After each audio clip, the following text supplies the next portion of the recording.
All right, so you've sent over a ton of articles about all sorts of cybersecurity stuff. Yeah, ransomware, data breaches, phishing. Even digital squatters. It seems like It's a lot. it's a lot. We're going to try to sort through it all today and pull out the most important stuff for everyone. Yeah, there's some really fascinating trends in all this data. Okay, so should we just dive right in? Let's do it. All right, let's start with ransomware. You've got some info on Lynx, Sarcoma, and the group behind the Phobos operation. Yeah, those are three pretty big players right now. What makes each group unique? Well, Lynx is really interesting. They've got this really customizable attack. You know that detail about the arguments they can use in their code? Yeah, like mode fast, mode medium. What is that all about? It's almost like a menu of encryption options. Really? They can fine-tune their attacks. Instead of just encrypting an entire file, they can choose to just encrypt a small percentage, like 5% or 15%, or they can go all the way up to 100%. So just corrupting a file enough to make it unusable. Exactly, but not enough to maybe raise those immediate red flags. That's pretty terrifying. Honestly, it almost seems more insidious than just a full-blown ransomware attack. It can be. It can be. So what about Sarcoma?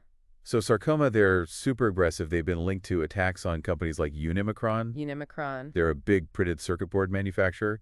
They're already threatening to leak stolen data if they don't get paid. Oh, wow. Even though they're relatively new on the scene, they're making a name for themselves very, very quickly. And then there's Phobos. Didn't law enforcement just wrap up a major bust related to them? Yep. Operation Phobos Eater just finished up. They arrested 2 individuals who they suspect launched over 1,000 attacks. 1,000. 1,000 attacks. And extorted millions of dollars in Bitcoin. It's kind of reassuring in a way to know that law enforcement is actually making progress. Oh, absolutely. Even though cybercrime can seem so invisible. Right. It does seem that way sometimes. Okay, so we've got these ransomware gangs causing chaos, but it seems like data breaches are also happening constantly. All the time, yeah. Remember that investment research firm Zacks? They got hit again, right? Unfortunately, yes. And this time it's massive. How massive are we talking? 12 million accounts. 12 million. Names, email addresses, passwords, potentially even phone numbers and physical addresses. It's a lot of sensitive information. Oh, wow. That could have serious repercussions for a lot of people. Absolutely. This is why things like strong, unique passwords and multi-factor authentication are so important. It really is. What kind of damage can hackers even do with this type of stolen data? Well, identity theft is probably the biggest one. Criminals can use this information to open new accounts, access your existing accounts, or even take out loans in your name. Oh, no. And then there's the risk of financial fraud, draining bank accounts, making fraudulent purchases. It's a nightmare. It goes way beyond just having to reset your password. Way beyond, yeah. All right, so let's shift gears a little bit. You included some info on this group called Storm 2372. What are they up to? Okay, so Storm 2372 uses a technique called device code phishing. Device code phishing. It's both really clever and really simple. Imagine you get a phishing email. It looks like a Microsoft Teams meeting invite. You click the link and it takes you to a legitimate-looking Microsoft page, asking you to enter a code. So what's the catch? It seems pretty standard so far.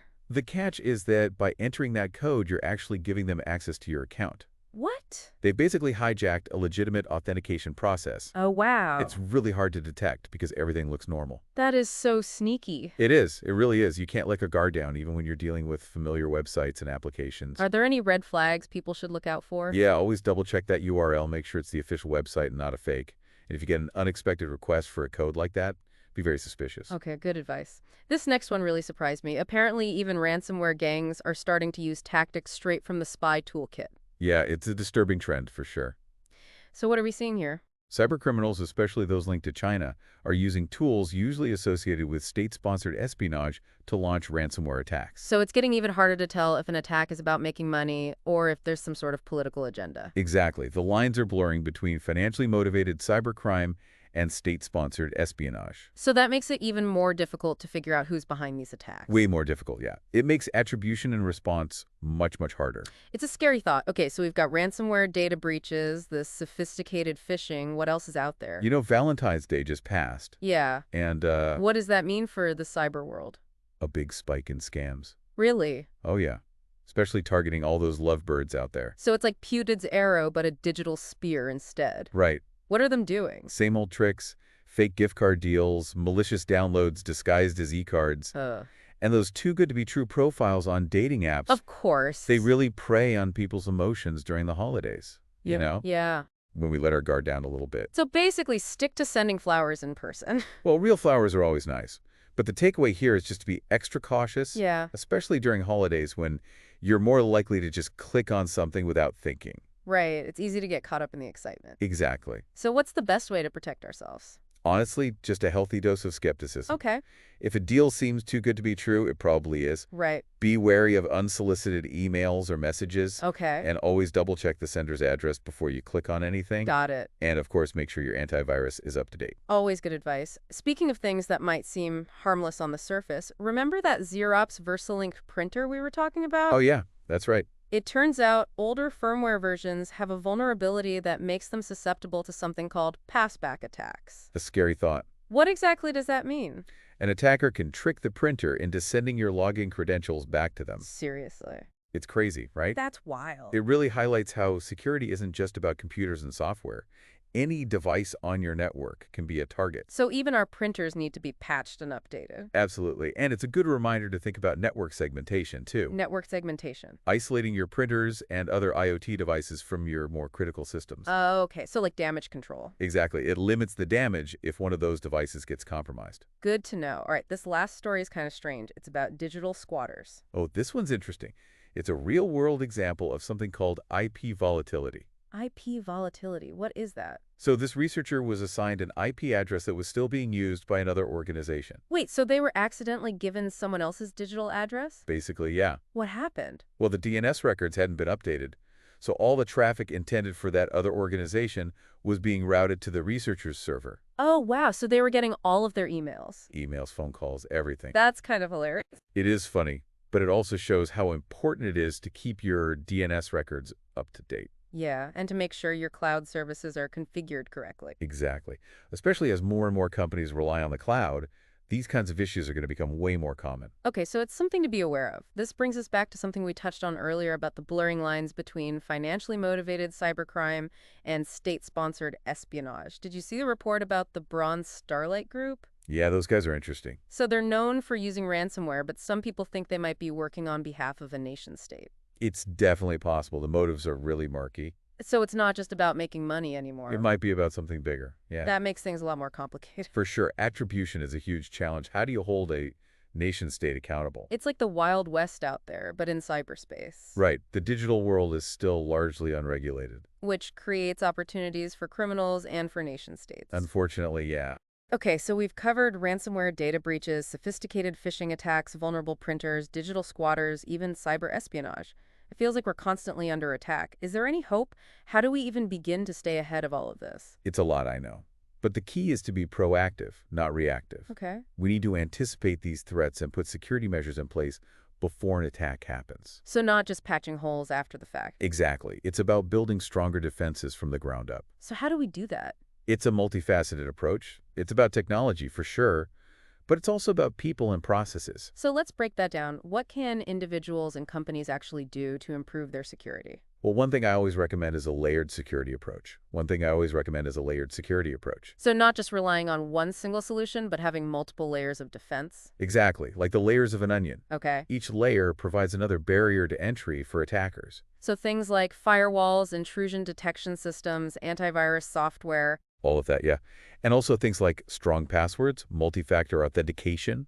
Oh, and security awareness training, too. Absolutely. You need technology, but you also need people to be aware of the threats and make good decisions. Because even the best security system can be bypassed if someone clicks on a phishing link. Exactly. Human error is still one of the biggest risks we see. So we need to be investing in education and training. For sure.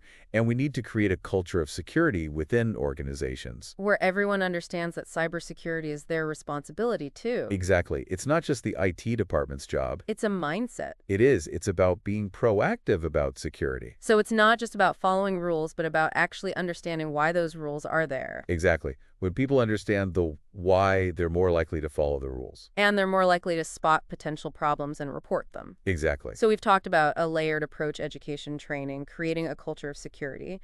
What else can individuals and organizations do? Vulnerability management is really important. So identifying and patching those security holes. Exactly. Hackers are always looking for vulnerabilities to exploit. So you got to stay on top of those patches and updates. And prioritize them based on the risk, right? Yes. Not all vulnerabilities are equally dangerous. You need to assess the risk and decide what to patch first. And have a process in place to do it quickly? Because the longer a vulnerability is out there, the more likely it is to be exploited. Makes sense. This makes me think about that Xerox printer vulnerability. Yeah, It seemed like they took a while to get those patches out. patching can be tough, especially for things like printers. But it's still crucial. It is.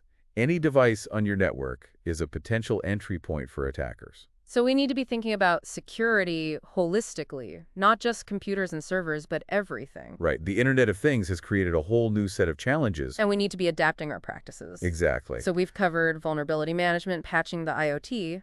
What else? Don't forget cybersecurity is a team sport. What do you mean? We need to be working together, sharing information and best practices. So collaboration is key. Absolutely. The bad guys share information, so we need to as well. The more we share, the better prepared we'll be. Exactly. Share information about threats, vulnerabilities, mitigation strategies. So companies should be working together with government agencies, with law enforcement. Yes. Everyone needs to be involved. And individuals can do their part by reporting scams and phishing attempts. Exactly. Everyone has a role to play. It's all about shared responsibility. We all have to protect ourselves and each other online. Like a neighborhood watch for the digital world. That's a great way to put it. We've talked about vulnerability management collaboration, the importance of staying calm. What's the most important takeaway for our listeners?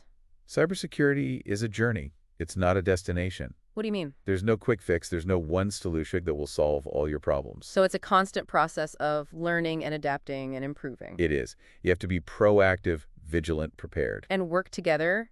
Well, this has been a fascinating deep dive into cybersecurity, a little bit scary at times. Yeah, it's a complex world. But it's important, and I think we've given our listeners some good information to help them understand the threats and how to protect themselves. I hope so.